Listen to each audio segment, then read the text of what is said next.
Mesdames et messieurs, bonsoir. Le procès, contre le député de la France Insoumise, David Guiraud, pour injure à caractère antisémite, se tiendra demain, au tribunal judiciaire de Paris. Cette procédure fait suite à une violente altercation, survenue le 28 mai 2024, dans les couloirs du Palais Bourbon, au cœur d'un débat houleux, sur le conflit israélo-palestinien. Lors de cet échange musclé, déclenché après que le député LFI Sébastien Delogu eut brandi un drapeau palestinien, lors d'une séance à l'Assemblée nationale, David Guiraud aurait traité à plusieurs reprises Meyer Habib de porc, le qualifiant également de porc qui fait honte à la France, tout en l'accusant de se complaire dans la boue du génocide palestinien. Meyer Habib, connu pour ses positions pro-israéliennes et sionistes, a immédiatement dénoncé ces propos comme une insulte antisémite et a porté plainte peu après l'incident contre le député de la France Insoumise. À la suite de ces propos injurieux, une autre plainte a été déposée contre David Guiraud, cette fois-ci, par le président de la Fédération porcine de France, Monsieur Porky, qui lors d'une conférence de presse ce matin à la porcherie de Lille, lui a reproché d'avoir profondément insulté les cochons français, en les comparant à Meyer Habib. Une insulte, qui a déclenché la colère de millions de porcs, touchés et blessés par de tels propos abjects, qui a touché leur dignité, et demande des excuses publiques, aux députés de la France Insoumise. Affaire à suivre. Après plusieurs mois d'enquête, Greenpeace révèle dans un rapport inédit comment nos aliments sont contaminés à l'hexane, un solvant dérivé du pétrole, utilisé par les géants de l'agro-industrie. Des tests, réalisés en laboratoire, ont révélé la présence de résidus d'hexane dans de nombreuses huiles végétales, mais aussi dans des aliments du quotidien, comme le beurre, le lait, dont le lait infantile, ou le poulet, entre autres. Un scandale bien dissimulé, dont les risques pour la santé publique sont loin d'être négligeables. Un solvant toxique, qui pourrait être écarté des procédés industriels, mais les rendements seraient moins élevés pour nos chers capitalistes. Une option, qui ne satisfait pas les géants de l'agro-industrie, qui préfèrent continuer à utiliser l'hexane, afin de maximiser leurs profits, au risque de contaminer nos assiettes. La bonne nouvelle, c'est que les autorités vous protègent contre la terrible pâte à tartiner algérienne, alors que vous pourrez tranquillement continuer à déguster de délicieux résidus toxiques d'hexane. Vive le pétrole!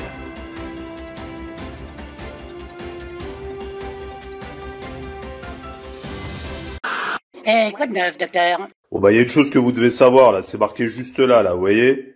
Diphosphate. Bon bah ça vous dit peut-être pas grand chose, mais je vais vous expliquer à quoi ça correspond. Bon alors le diphosphate, il est aussi appelé le E450, vous voyez, il est juste là. C'est de la merde? Non, c'est Klug.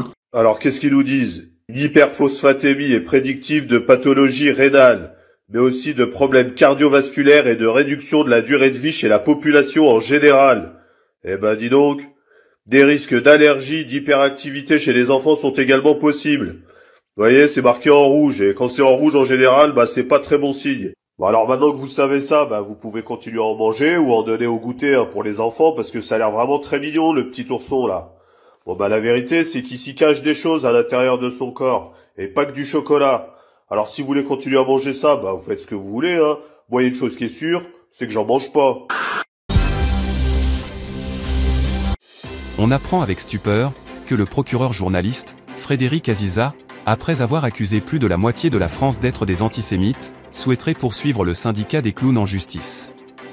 Selon lui, ils auraient participé à la manipulation de plusieurs générations de jeunes depuis les années 50, en les manipulant, et en les éloignant de l'histoire de la Shoah, faisant d'eux, de potentiels antisémites, responsables de la montée de l'antisémitisme.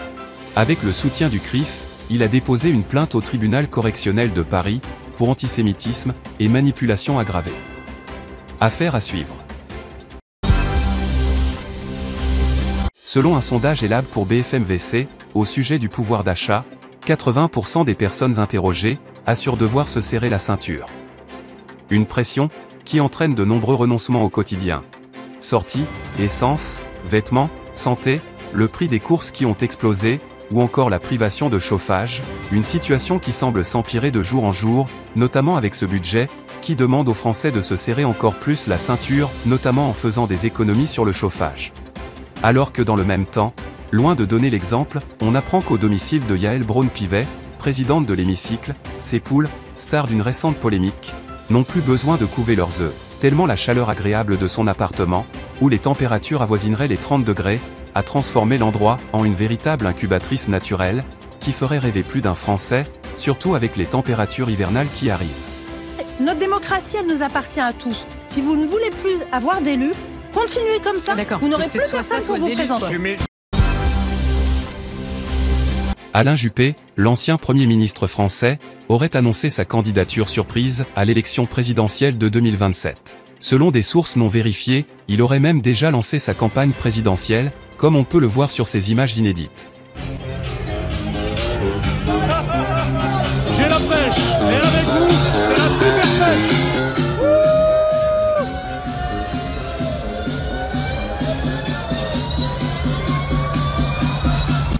Il aurait déclaré vouloir revenir en politique avec la ferme intention de remettre de l'ambiance, de redresser l'économie et de sauver le pays des islamistes. Cette annonce aurait provoqué une vague d'enthousiasme sur les réseaux sociaux, ce qui aurait donné la pêche à un Alain Juppé méconnaissable. J'ai la pêche, mais avec vous, c'est la super pêche. Un enthousiasme qui semble avoir séduit son ancien acolyte et partenaire de l'UMP, Éric Woerth, l'homme loyal et intègre, qui se préparerait secrètement à être son futur Premier ministre de la République. Affaire à suivre. Nicolas Sarkozy, incarcéré depuis plusieurs jours à la prison de la Santé, connaît des jours et notamment des nuits très difficiles. Les gardiens et les gardes du corps de l'ancien président de la République constateraient chaque matin des traces de blessures assez graves et inexplicables selon eux, qui entrent dans le domaine du paranormal.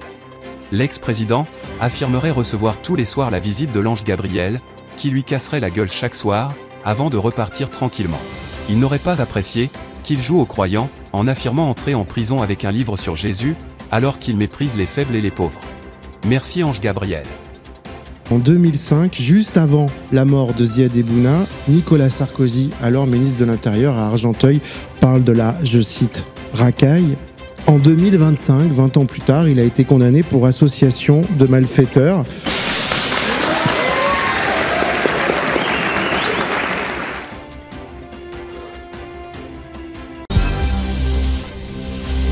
Après avoir déclaré son amour pour le couscous sur le plateau de BFM VC, c'est une véritable onde de choc qui secoue le parti des Républicains. En effet, plusieurs militants LR sont choqués et immensément déçus après avoir découvert avec stupéfaction que Bruno Retailleau était propriétaire de plusieurs restaurants dont la spécialité est le couscous, notamment le restaurant chez Roro dans le 14e arrondissement, ainsi qu'une dizaine de couscoussiers un peu partout en France. Les militants auraient aussi retrouvé dans le tiroir de son bureau, place du Palais Bourbon, des restes de zébia, des macroutes, ainsi que des cornes de gazelle.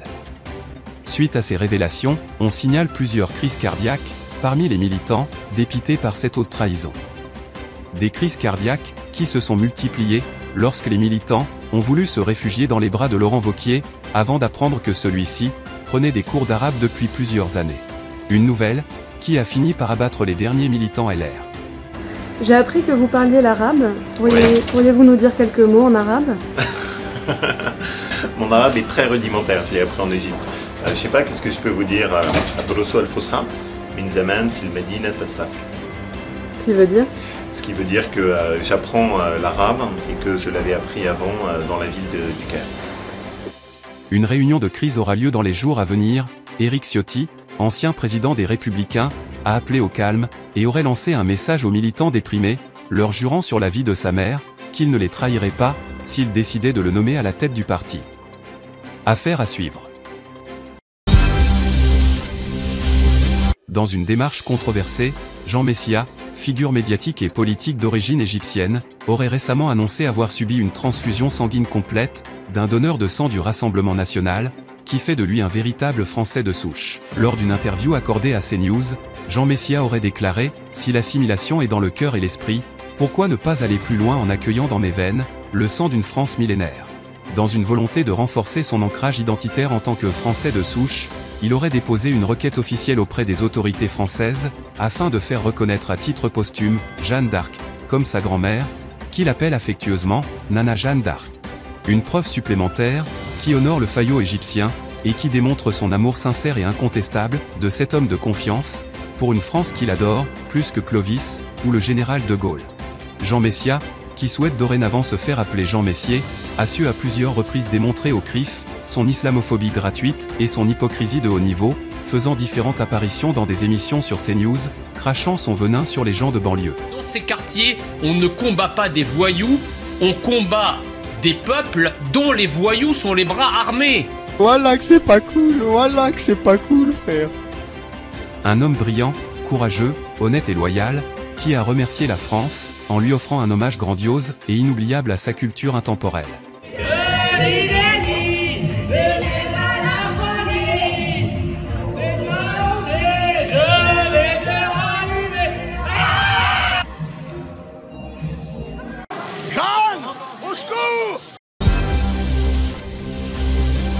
C'est une autre onde de choc, qui secoue cette fois-ci le football français, puisqu'on apprend que Didier Deschamps, qui était à la tête de l'équipe de France depuis 13 ans, après de bons et loyaux services, a décidé de prendre sa retraite, selon lui, pour des raisons de santé.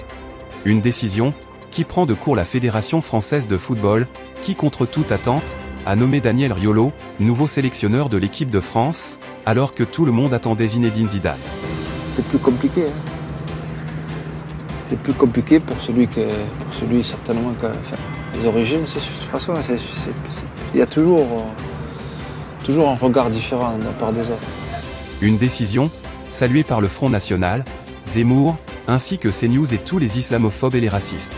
Quant à Pascal Praud, surpris par ce choix incroyable, il s'est carrément circoncis pour fêter la bonne nouvelle. Mazel Tov. Tension entre Paris et Alger. La canicule de 2003, la plus sévère jamais enregistrée, selon Météo France, avait causé 15 200 morts en l'espace de 15 jours. Depuis, la canicule n'a cessé de s'installer dans l'Hexagone, provoquant des sécheresses et des températures records, un bouleversement climatique dont la cause semblait être la pollution. Jusqu'à, ces derniers mois, l'Agence spatiale européenne a diffusé des photos, montrant des centaines de ventilateurs géants, dispersés dans le sud algérien, envoyant des millions de mètres cubes d'air chaud en direction de la France. C'est comme si quelqu'un avait allumé un sèche-cheveux géant pointé vers nous, confia un climatologue de la DGSE, ce qui explique selon lui les chaleurs étouffantes constatées ces dernières années. Je me suis un peu renseigné, il y a une dimension dans la culture maghrébine de l'humiliation, la hagra, qui est importée chez nous. Des monstres mécaniques, hauts de 40 mètres, et alimentés par des panneaux solaires inépuisables, cela a été confirmé par un lanceur d'alerte algérien, un ingénieur dissident qui fuit vers l'Espagne avec des documents classifiés top secret, l'opération Sirocco, qui prouve que les ventilateurs étaient calibrés pour cibler spécifiquement les courants aériens vers la France, en exploitant les anticyclones méditerranéens, démontre la dérive du régime algérien. C'est une guerre climatique, du terrorisme climatique déguisé, selon le journal Le Monde. Le Quai d'Orsay a immédiatement convoqué l'ambassadeur algérien, affaire à suivre. Que vous écoutiez BFM, que vous écoutiez France Info, chaîne publique, chaîne privée... C'est de la merde. Non, c'est Cloug. Hey, tu regardes mes vidéos? Ouais, je regarde tes vidéos, et ouais. tu kiffes? Même pas tu t'abonnes? Allez, mets un pouce et abonne-toi. Allez, clique, mec.